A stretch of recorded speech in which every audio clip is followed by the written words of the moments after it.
কালীঘাটের নেপাল ভট্টাচার্য স্ট্রিট 34তম বছরে তাদের থিম রক্তবীজ। প্রত্যেক ফোঁটা রক্ত মাটিতে পড়ার সঙ্গে সঙ্গেই নতুন একটি অসুরের জন্ম। এই পরিস্থিতিতে দেবীর সঙ্গে অসুরের যুদ্ধের আখ্যানই ফুটে উঠছে এখানকার মণ্ডপ জুড়ে।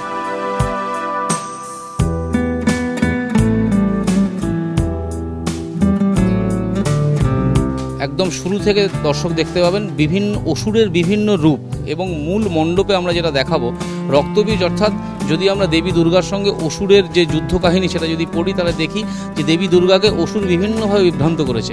তার একটা বিশেষ মুহূর্ত আমরা আমাদের মণ্ডপের মধ্যে তুলে ধরার চেষ্টা করব, যেখানে বলা হয়েছে মা দুর্গা যখন অসুরকে খাড়া দিয়ে বধ করে তখন তার শরীর থেকে রক্ত ফিনকি দিয়ে বেরোয়, এবং প্রতিটি রক্ত থেকে আরও একটি করে অসুরের জন্ম নেয় এবং মা দুর্গাকে বিভ্রান্ত করে। সেই সময় মা দুর্গা মা কালীর শরণাপন্ন হন এবং মা কালী তার জিভ দিয়ে সমস্ত রক্ত শুষে নিয়েছিলেন।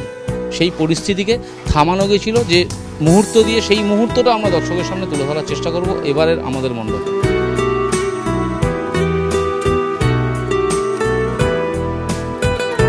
দেবী দুর্গার বিভিন্ন রূপ আমাদের কাছে বেশ পরিচিত, কিন্তু দেবী দুর্গার সঙ্গে লড়াইয়ের সময় অসুর বেশ কয়েকটি রূপ ধারণ করে তাকে বিভ্রান্ত করার চেষ্টা করেছিল।